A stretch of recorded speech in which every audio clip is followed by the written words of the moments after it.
Das Laden an öffentlichen Ladestationen ist im Vergleich zum privaten Laden teurer. Genau deswegen entscheiden sich viele Autobesitzer häufig für das Laden zu Hause. Aber wie lädst du dein Elektroauto zu Hause auf? Welche Möglichkeiten gibt es und was sind deren Vor- und Nachteile? Das erkläre ich dir in diesem Video.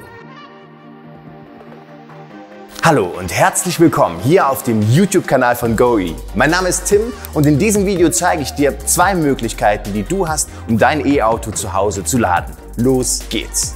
Möglichkeit Nummer 1. Du lädst dein Elektroauto an einer normalen Haushaltssteckdose. Möglichkeit Nummer 2. Du kaufst dir eine Wallbox. Möchtest du dein Auto an einer normalen Steckdose laden, kannst du das entweder mit einem Notladekabel mit ICCB, also einem Ladekabel, das mit einer Kontrollbox ausgestattet ist, tun, oder du lädst mit einer portablen Wallbox wie dem GoE Charger und passendem Adapter. Der Nachteil beim Laden an einer normalen Steckdose ist, dass das Laden mitunter 24 Stunden dauern kann. Für den Alltag ist diese Art des Ladens also meist sehr unpraktisch. Willst du deutlich schneller laden? Dann empfehle ich dir, eine Wallbox mit 11 kW oder 22 kW Ladeleistung bei dir zu Hause zu montieren.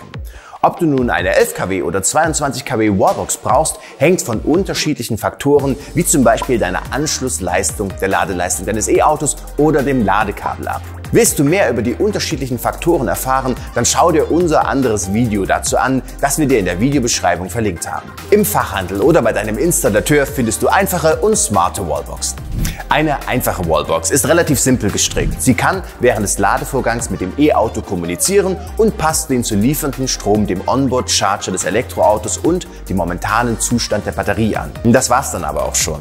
Smarte Wallboxen hingegen, wie die GoE Charger, können noch viel mehr und machen das Laden deines Elektroautos bequemer, ökonomischer und nachhaltiger. Sie ermöglichen zum Beispiel die Verwendung von Strom aus einer Photovoltaikanlage, von flexiblen Strompreisen oder eines Lastmanagements. All das sind Komfortfunktionen, die man als E-Auto-Besitzer normalerweise nicht missen sollte.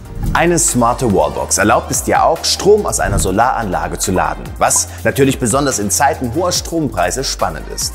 Lädst du mit einem smarten Gerät mit PV-Überschussfunktion, kannst du beispielsweise steuern, wie und wann du mit PV-Strom laden möchtest. Der GoE Controller ist solch ein Gerät. Es verfügt über Sensoren, die messen, wie viel Energie deine PV-Anlage produziert. Der Controller sendet diese Informationen dann an den GoE Charger und die Wallbox passt die Ladeleistung entsprechend an. Mehr zu diesem smarten Energiemanagementsystem, welches dir auch ein dynamisches Lastmanagement für dein Gebäude ermöglicht, erklären wir dir auf der GoE-Website.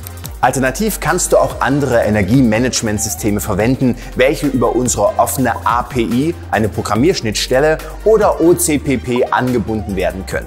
Willst du mehr über den GoE Charger Gemini und seine smarten Features erfahren, dann schau auf unsere Website oder schau dir unser Video dazu an, das wir dir am Ende dieses Videos verlinkt haben. Wo kannst du deine Wallbox zu Hause installieren? Üblicherweise in der Garage oder in der Einfahrt. Wie sie im Detail installiert wird, hängt von der Ladestation ab und davon, ob es eine stationäre oder mobile Wallbox ist. Eine stationäre Wallbox, wie zum Beispiel der GoE Charger Gemini, ist nur für den lokalen Gebrauch geeignet. Sie wird daher fest an der Wand montiert und muss von einem Elektriker an das Stromnetz des Gebäudes angeschlossen werden.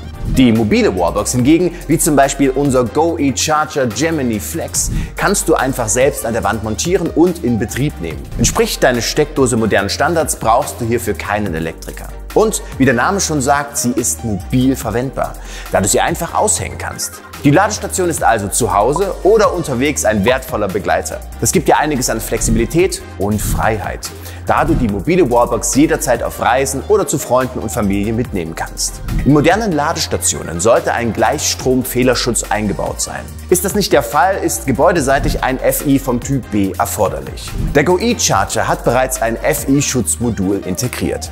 Er schaltet die Ladestation im Falle eines vom E-Auto verursachten Fehlerstroms ab. Daher ist gebäudeseitig nur ein FI vom Typ A von einem Elektriker zu installieren, sofern lokale Vorschriften nicht davon abweichen. Zudem muss ein Leistungsschutzschalter mit der Charakteristik B oder C vorgeschaltet sein. Preislich unterscheiden sich die beiden Varianten GoE Charger Gemini und Gemini Flex nicht. Einen minimalen Unterschied gibt es nur zwischen der 11 kW und der 22 kW Wallbox. Im Vergleich zu vielen anderen Wallboxen bieten die Go eCharger ein ausgezeichnetes Preis-Leistungs-Verhältnis. So belegte der Go eCharger HomeFix 11 kW, die Vorgängerversion des Go eCharger Gemini, beim Wallbox-Test 2022 von ADAC, ÖAMTC und Stiftung Warentest als günstigstes Produkt Platz 1. Somit ist belegt, gute Qualität muss nicht teuer sein. Ich hoffe, dass dir dieses Video geholfen hat. Wenn du Fragen hast, kommentiere einfach unter diesem Video. Interessierst du dich für unsere Wallboxen, dann schau auf unserer Website vorbei. Bis zum nächsten Mal. Tschüss, dein Tim von Go E.